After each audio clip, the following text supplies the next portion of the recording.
La réunion de ce soir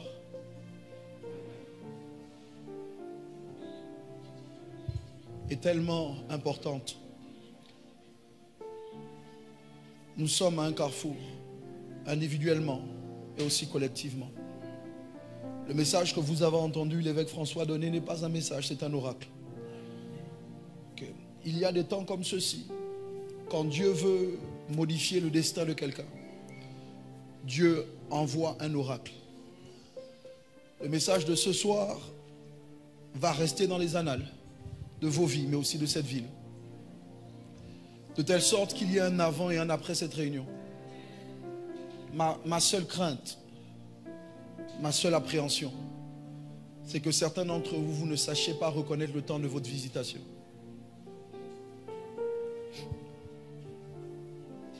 C'est quoi le chant là?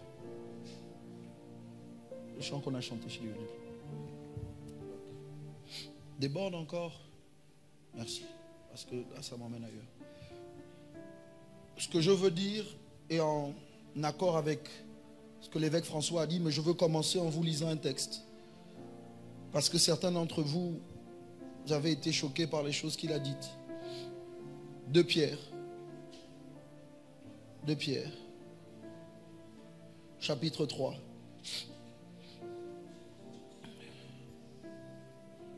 Il y a quelqu'un qui s'est levé et Dieu l'a guéri. Je ne sais pas qui c'est parmi les gens qui étaient par terre. Je viens de voir une guérison. J'ai entendu, elle s'est levée et elle a été guérie. Ouais, le temps ne me permet pas de prophétiser comme je voudrais. 2 Pierre 3, versets 15 à 16. Vous êtes là?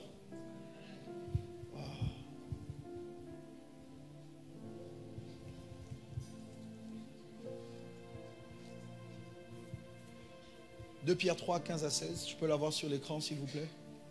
D'accord. 2 Pierre 3, 15 à 16, je lis. Merci. Croyez que la patience de notre Seigneur est votre salut. Comme notre bien-aimé frère Paul vous l'a aussi écrit, selon la sagesse qui lui a été donnée. Verset 16.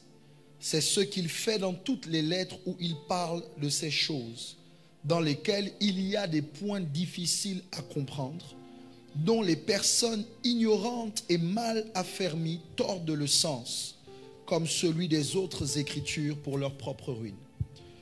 Les choses que l'évêque François a dites sont des choses difficiles à comprendre. Je parlais avec le prophète Jack en disant, je vais devoir les prendre et les mettre dans des milieux différents de ceux-ci, parce que les choses qu'il dit, les choses que nous disons depuis mercredi, sont des choses qui normalement sont réservées à des initiés, à des illuminés, à des personnes éclairées.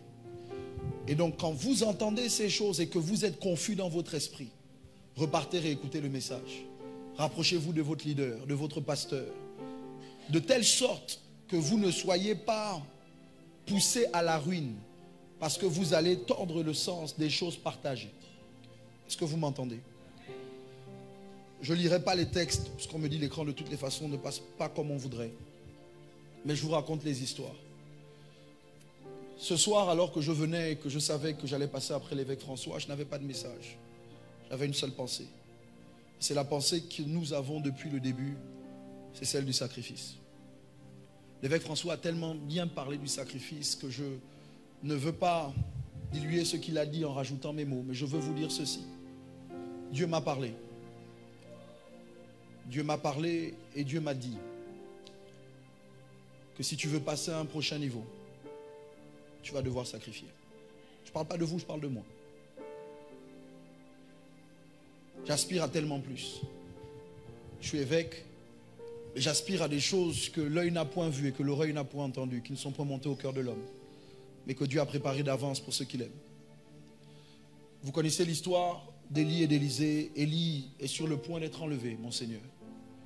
Et alors qu'il est sur le point d'être enlevé, Élie se tourne vers Élisée et dit, nos chemins vont se séparer. Qu'est-ce que tu veux?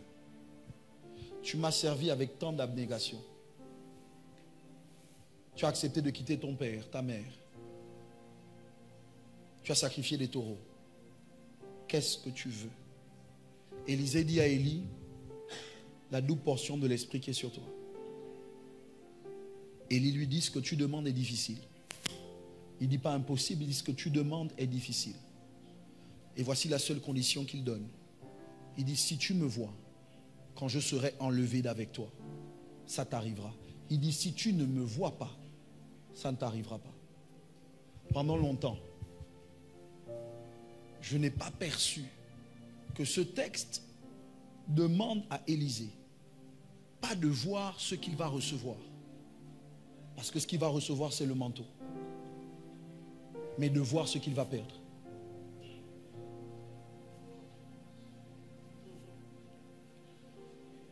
Tu dois voir ce qui va être enlevé pour recevoir ce que tu veux recevoir. Si tu n'arrives pas à voir ce qui doit être enlevé, tu ne recevras pas ce que tu veux. Pour la première fois de ma vie, ma révérende, j'ai compris qu'en réalité, comme l'a dit Monseigneur François, sur la base de ce texte, Dieu s'organise pour mettre devant nos yeux ce qu'on doit perdre. Dieu ne nous montre pas ce qu'on doit gagner. Ça, c'est nous qui devons le voir. Mais Dieu s'organise pour que tu aies devant ta face ce que tu dois perdre. Parce que si tu ne sais pas ce que tu es prêt à perdre, c'est que tu ne sais pas ce que tu es prêt à gagner. Et donc, ce soir, j'ai vu Élie être enlevé. Et c'est parce que j'ai vu Élie être enlevé. Je n'ai pas vu le manteau que je dois recevoir. Ce n'était pas ça. Élie ne lui a pas dit, si tu vois le manteau.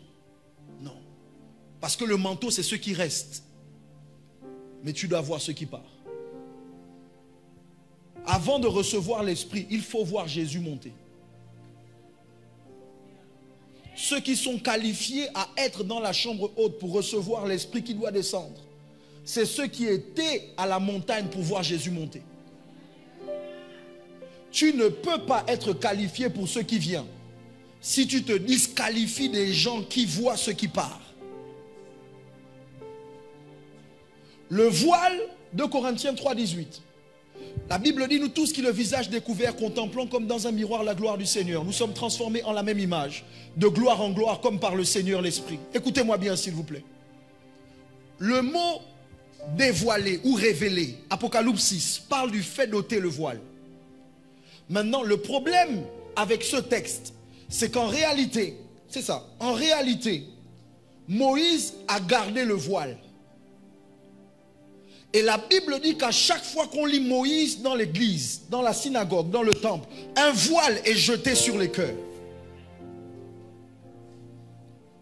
Tu ne peux pas donner aux gens, écoutez-moi bien, tu ne peux pas donner aux gens autre chose que ce que tu gardes. La Bible dit, va sur le verset 15.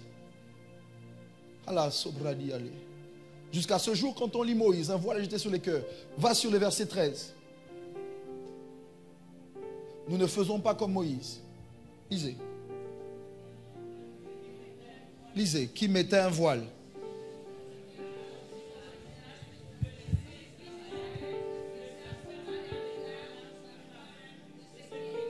Écoutez-moi bien s'il vous plaît. Le voile empêche de voir ce qui est arrivé à sa fin. Moïse avait un voile sur le visage pour que les enfants d'Israël ne voient pas que la gloire était en train de disparaître. Le voile n'était pas là pour empêcher aux enfants d'Israël de voir la gloire. Le voile était là pour empêcher aux enfants d'Israël de voir la fin de la gloire. Quand vous voyez Moïse avec le voile, vous vous disiez que la gloire était toujours là. Mais sauf que derrière le voile, il n'y avait plus de gloire. Le problème que vous avez, c'est que vous préférez garder le voile plutôt que de garder la gloire. Quand on enlève le voile, on s'expose à l'identification de ce qui est en train de finir. C'est parce que tu vois quelque chose finir que tu es qualifié pour commencer autre chose. En d'autres termes, arrête de cacher ton visage de ce qui est arrivé à sa fin. Permets à Dieu de te montrer que là, c'est fini, il n'y a plus de gloire.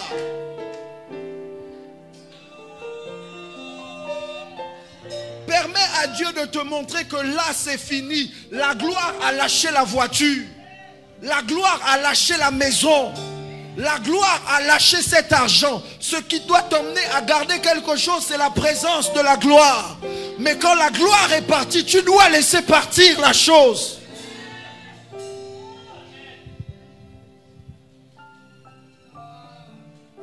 Quand j'étais enfant, je parlais comme un enfant. Quand je suis devenu homme, j'ai fait disparaître ce qui était de l'enfant. Écoutez-moi, vous ne pouvez pas en même temps être homme et garder l'enfant. Vous devez faire un choix. Et tout ce que Dieu nous dit ce soir, c'est vous devez choisir ce que vous êtes prêt à perdre. Soit vous allez perdre la gloire, soit vous allez perdre le voile. La voiture peut devenir un voile. La maison peut devenir un voile. Une relation peut devenir un voile. L'argent peut devenir un voile. De telle sorte que Dieu est en train de me dire, Michel, voilà où je veux t'emmener, mais je ne le vois pas, parce que le voile.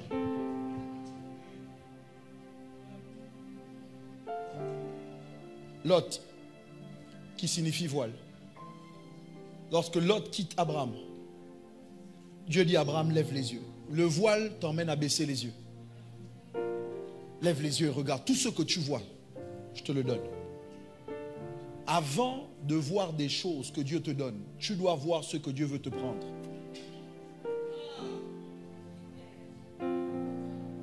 La question ce soir, et j'ai fini, la question ce soir n'est pas qu'est-ce que vous êtes prêt à gagner. La question ce soir, c'est qu'est-ce que vous êtes prêt à perdre. J'ai pris ma décision. Je vais sacrifier. Je ne rentrerai pas en 2024 sans sacrifice. Je ne rentrerai pas en 2024 sans sacrifice. Ça fait des années que je sacrifie, mais je sais que là, j'ai entendu Dieu me parler pour la gloire qui arrive. Michel, il faut sacrifier. On était à l'église centrale. Je vais à Mwanda sous invitation de l'évêque François Rabben Kogo. Il m'invite dans son église. Il est en train de reprendre Mwanda, reprendre la ville. Il m'invite pour un séminaire. Pendant que je suis en train de prêcher dans la salle, je prie, je prêche. Une de ses fidèles, il me dit, il y a une de mes filles qui veut te parler. Il m'emmène dans son bureau, il m'emmène avec sa fille. Sa fille me dit, c'est une dame, sa fille dit, pendant qu'il prêchait, j'ai entendu Dieu me dire de lui donner mon terrain avec la villa qui est dessus. 5 chambres. C'est la première fois que j'allais à Mwanda. J'arrive à Mwanda, je prêche pour la première fois dans l'église d'autrui. Quand je prêche comme je prêche. Et puis là, Dieu touche le cœur de quelqu'un. Et la personne me donne villa avec 5 chambres. Avec locataire dedans. Je suis propriétaire parce que j'ai prêché. La Bible dit, vous habiterez des maisons que vous n'avez pas bâties. Vous ne m'entendez pas, j'arrive. Vous habiterez des maisons que vous n'avez pas construites. Je suis en train de prêcher. C'est une simple prédication. Puis quelques années plus tard, je jouis du loyer des locataires. Et puis un évêque arrive. Il prêche dans l'église. Et il parle de l'alliance.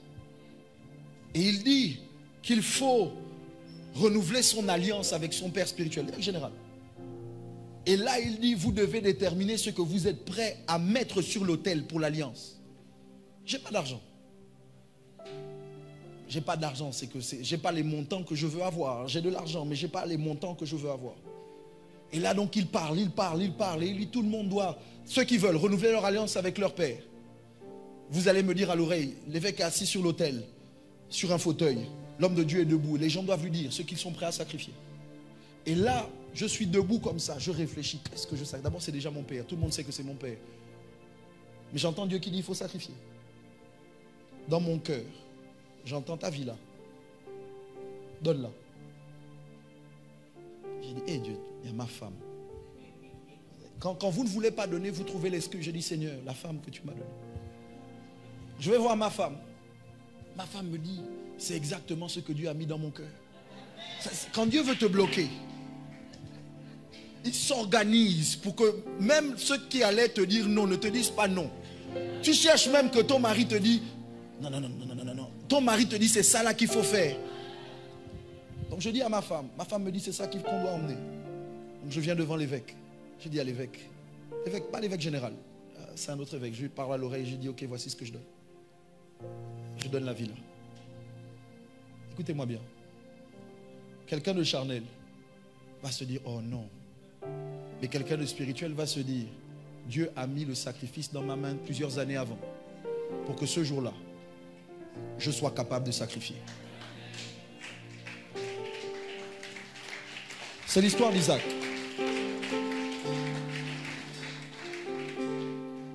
Ismaël est parti, mais Dieu dit non, ce n'est pas le sacrifice que je veux.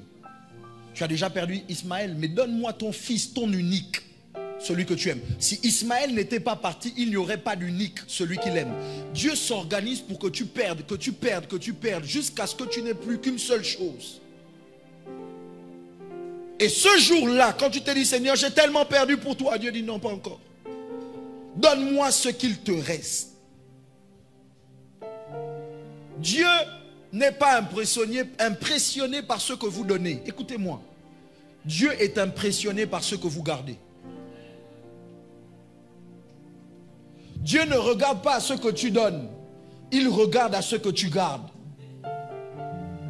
C'est ce que tu gardes qui l'intéresse.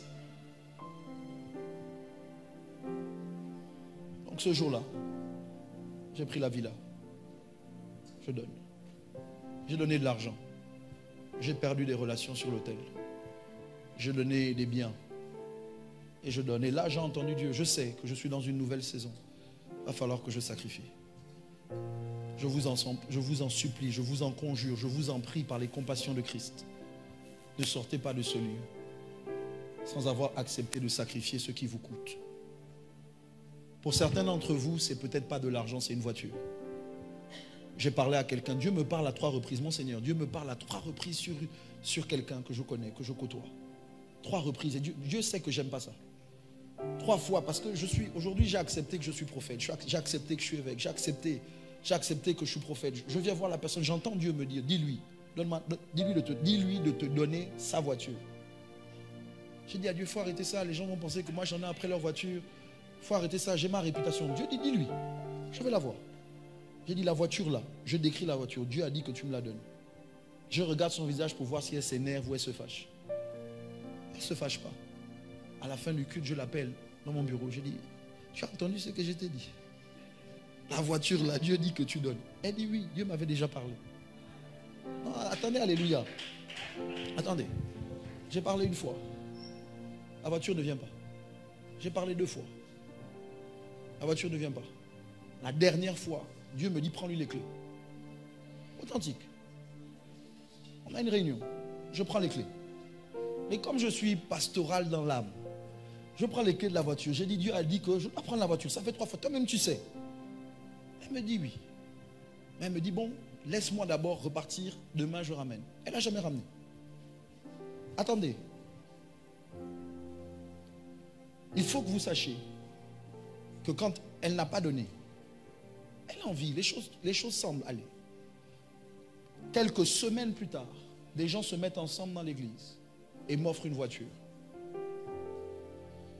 J'ai la voiture. Parce que le problème, c'est que vous le vouliez ou pas, Dieu va nourrir son prophète, Dieu va nourrir son église. Mais quand Dieu envoie le prophète vers la veuve de Sarepta, ce n'est pas parce qu'il veut nourrir le prophète, c'est parce qu'il veut nourrir la veuve.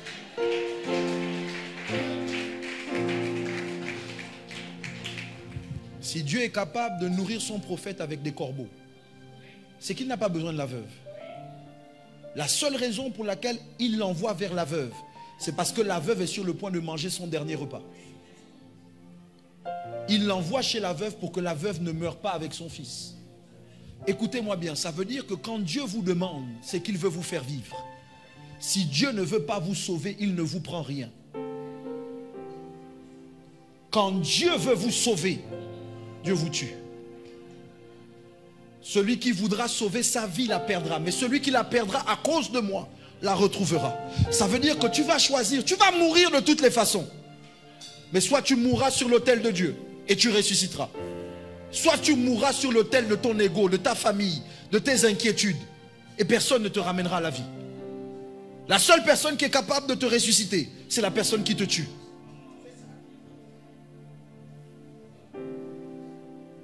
Que Dieu vous aide. Je dis ce soir que Dieu vienne à ton aide.